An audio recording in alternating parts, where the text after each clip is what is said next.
Dudu pode ser envolvido numa troca. Qual o valor da multa rescisória dele no Cruzeiro? Vídeo de hoje do canal do Nicola responde a essas perguntas. E o Brasileirão correndo enorme risco de quebrar recorde de demissões de técnicos. Fala aí pessoal, sou Jorge Nicola, bem-vindos a mais um vídeo do canal. Sempre bom ter vocês por aqui, sem perder tempo, pedir para deixar like, se inscrever no canal e ativar as notificações. Quero trazer um número assustador.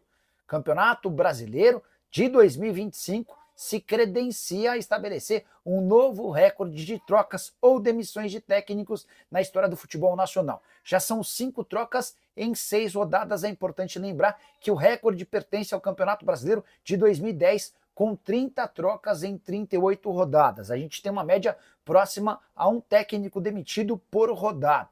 Os técnicos já dispensados foram Mano Menezes, Pedro Caixinha, Gustavo Quinteiros, Ramon Dias e Fábio Carille. O Carille, o último demitido, caiu nesse domingo depois da derrota do Vasco para o Cruzeiro em Uberlândia. Só a título de comparação, e esse número é assustador. Na temporada passada, na Premier League, o campeonato inglês teve apenas 3 trocas de técnico.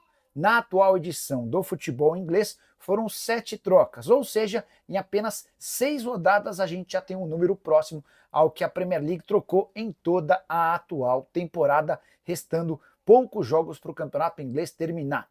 A saideira em relação a isso é ainda mais surpreendente. Apesar de mandar técnicos embora a rodo, o futebol brasileiro é apenas o 26º que mais demite treinadores. O recorde pertence à Costa Rica. E campeonatos como o uruguaio, português, paraguaio, venezuelano e até o argentino estão à frente do brasileiro. Quero falar agora sobre a seleção brasileira, e a última da CBF parece não ter agradado. De acordo com um site especializado em uniformes de futebol, o site chama Football Headlines, a CBF cogita aposentar a camisa azul. E aqui que vem a grande novidade: o Brasil vai utilizar, de acordo com esse site, com o segundo uniforme, uma camisa vermelha para a Copa do Mundo de 2026. O Foot Headline afirma que o lançamento dessa camisa vermelha, cujo tom ainda não foi definido, vai acontecer em março do ano que vem. E existe ainda a possibilidade de a camisa da seleção vir estampada com a marca do Jordan, ex-jogador de basquete. Para mim, algo absolutamente nada a ver. O que o Jordan tem a ver com a seleção brasileira? Mas o principal vem agora. O que uma camisa vermelha representa para o Brasil? Ainda mais para ser utilizada em Copa do Mundo.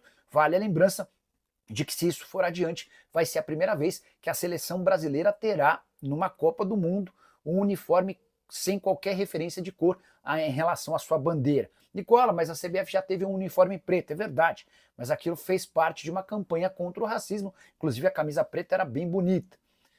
Até cheguei a ver algumas imagens de supostas camisas vermelhas que seriam atribuídas à seleção brasileira. São bonitas, mas não tem nada a ver com a seleção. Gostaria muito de saber a sua opinião. Já uso o espaço para comentário e registra a sua opinião. Beleza? Atualizações sobre Dudu, que está mesmo de saída do Cruzeiro. Em breve vai haver uma reunião entre o CEO do clube, Alexandre Matos, e o empresário do atleta, André Cury. Eles vão tentar chegar a um consenso, mas já dá para dizer que as cifras impressionam e dificultam uma rescisão ou a dispensa do atleta. A multa rescisória é de 60 milhões de reais. Isso significa que o Cruzeiro, se quiser dispensá-lo, vai precisar compensar o atleta com toda essa bolada. Os salários a que tem direito o Dudu daqui até o fim do seu contrato, em dezembro de 2027, chegam a 50 milhões de reais. Isso porque ele ganha mais de 1.600.000 reais por mês. Importante contextualizar também sobre as opções de mercado para o Dudu. Cheguei a contar para vocês na manhã dessa segunda-feira que ele foi afastado pelo técnico Leonardo Jardim, porque o treinador português descobriu que o Dudu pediu a cabeça do técnico. Você vai lembrar que no dia 10 de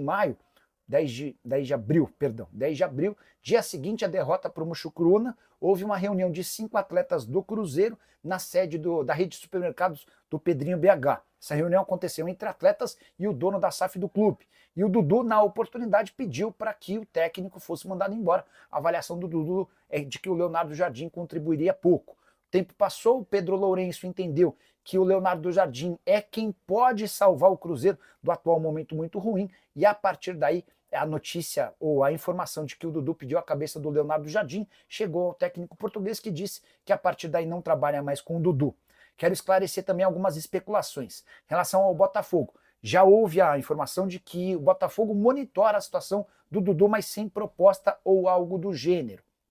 Também surgiram notícias de que ele poderia ser trocado pelo goleiro João Paulo do Santos ou então pelo atacante Guilherme, também do Peixe. No Santos, a informação é de que não há nenhum tipo de negociação. Prometo ficar de olho nessa história e qualquer novidade atualizo vocês.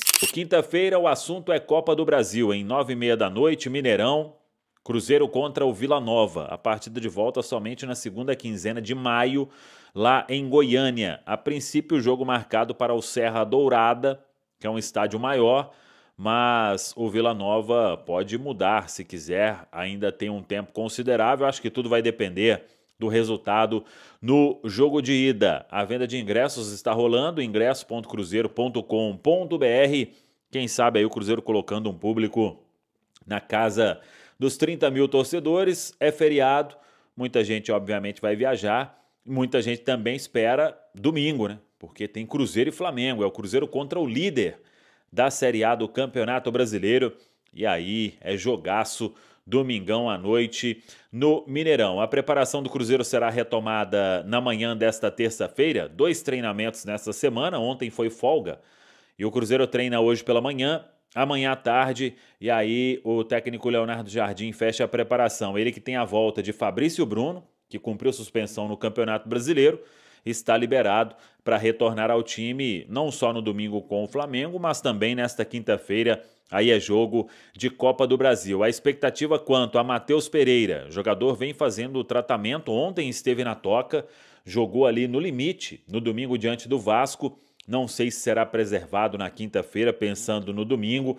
para ele poder fazer aí um tempo a mais de cuidados para ficar 100%, ele que ficou fora daquele jogo com o Palestino por causa de um incômodo. O William, a expectativa é de que ele seja liberado para voltar aos treinamentos, e aí poderia ser uma opção também para o técnico Leonardo Jardim, quem sabe já na quinta-feira, diante da equipe do Vila Nova. Tem que ver a reavaliação de todo mundo, mas a princípio ninguém com um problema maior em relação ao jogo diante do Vasco. Lucas Silva e Fagner foram os atletas mais desgastados, mas nenhum precisou de exame, nada que seja um problema aí para a sequência, apenas cãibra, tanto para o Lucas Silva quanto para o Fagner. E a expectativa maior desta terça-feira é quanto a Dudu, o atacante que dificilmente voltará a ser aproveitado pelo técnico Leonardo Jardim.